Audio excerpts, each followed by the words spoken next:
नमस्कार साथियों, मैं कृष्णा राष्ट्रवादी।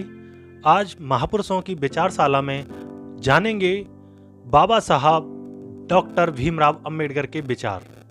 आज हमने 25 ऐसे विचार लिए हैं जो बाबा साहब के बहुत ही श्रेष्ठ विचारों में से एक है। आप सभी जानते होंगे कि सबसे पहला विचार, शिक्षित बने, संगठित रहें और संघर्ष करें। बाबा साहब कहते थे, समाज में अनपढ़ लोग हैं, ये हमारे समाज की समस्या नहीं है, लेकिन जब समाज के पढ़े लिखे लोग भी गलत बातों का समर्थन करने लगते हैं और गलत को सही दिखाने के लिए अपनी बुद्धि का उपयोग करते हैं, यही हमारे समाज की समस्या है। कहते हैं, जो कौम अपना इतिहास नहीं जानती, वह कौम कभी भी अपना इतिहास नहीं बना सकती, ऐसा बाबा साहब का कहना था। इस पूरी दुनिया में गरीब वही है जो शिक्षित नहीं है, इसलिए आधी रोटी खा लेना लेकिन अपने बच्चों को जरूर पढ़ाना, ये बाबा साहब का कहना था। बाबा साहब ने कहा था कि अन्याय से लड़ते हुए आपकी मौत हो जाती है तो आपको आने वाली पीढ़ियां उसका बदला जरूर लेंगी, और अगर अन्याय सहते हुए आपकी मौत हो जाती है तो आपकी आने वाली पीढ़ियां भी गुलाम बनी रहेंगी।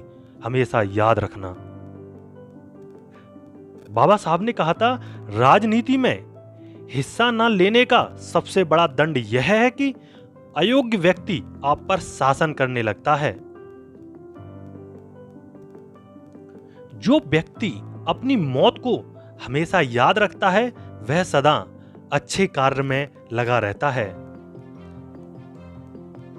जो धर्म जन्म से एक को श्रेष्ठ और दूसरे को नीच बताए, वह धर्म नहीं, गुलाम बनाए रखने का षड्यंत्र है।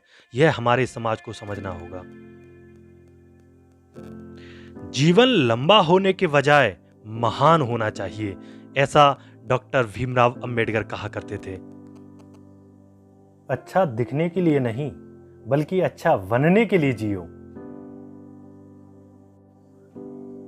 यदि हमें अपने पैरों पर खड़ा होना है, अपने अधिकार के लिए लड़ना है, तो अपनी ताकत और बल को पहचानो, क्योंकि शक्ति और प्रतिष्ठा संघर्ष से ही मिलती है। राजनीति में हिस्सा न लेने का सबसे बड़ा दंड यह है कि अयोग्य व्यक्ति आप पर शासन करने लगता है।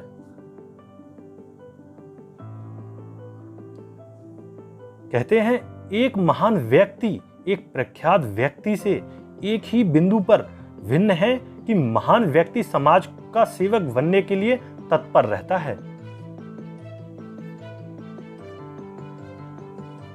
मनुवाद को जड़ से समाप्त करना मेरे जीवन का प्रथम लक्ष्य है, ये बाबा साहब कहते थे। हमारे संविधान में मत का अधिकार एक ऐसी ताकत है जो किसी भी ब्रह्मास्त्र से कहीं अधिक ताकत रखता है। जिसे अपने दुखों से मुक्ति चाहिए, उसे लड़ना होगा, और जिससे लड़ना है उससे पहले अच्छे से पढ़ना होगा, क्योंकि ज्ञान के बिना लड़ने गए तो आपकी हार निश्चित है। यदि हम एक संयुक्त एकीकृत आधुनिक भारत चाहते हैं तो सभी धर्मों के धर्म ग्रंथों की संप्रभुता का अंत होना चाहिए। डॉक्टर भीमराव अंबेडकर कहते थे, मैं बहुत मुश्किल से इस कारवां को इस स्थिति तक लाया हूं। यदि मेरे लोग, मेरे सेनापति इस कारवां को आगे नहीं ले जा सके तो पीछे भी मत जाने देना। बाबा साहब के विचारों को सुनकर जो ऊर्जा मिलती है, वही ऊर्जा हमें अपने पथ की ओर अग्रसर करने के लिए हमें प्रेरित करती है। तो ये थे हमारे साथ महापुरुषों की विचारशाला में बाबा साहब अंबेडकर के विचार। मैं ऐसे विचारों के साथ आता रहूँगा। आप मेरे चैनल को सब्सक्राइब करें और चैनल से जुड़ें, क्योंकि मैं आपके साथ में ऐसे ही विचारों के साथ में, महापुरुषों की विचारशाला में ऐसे विचारों के साथ में आता रहूँगा। मैं कृष्णा राष्ट्रवादी, बहुत बहुत शुक्रिया आप सभी का मेरे चैनल पर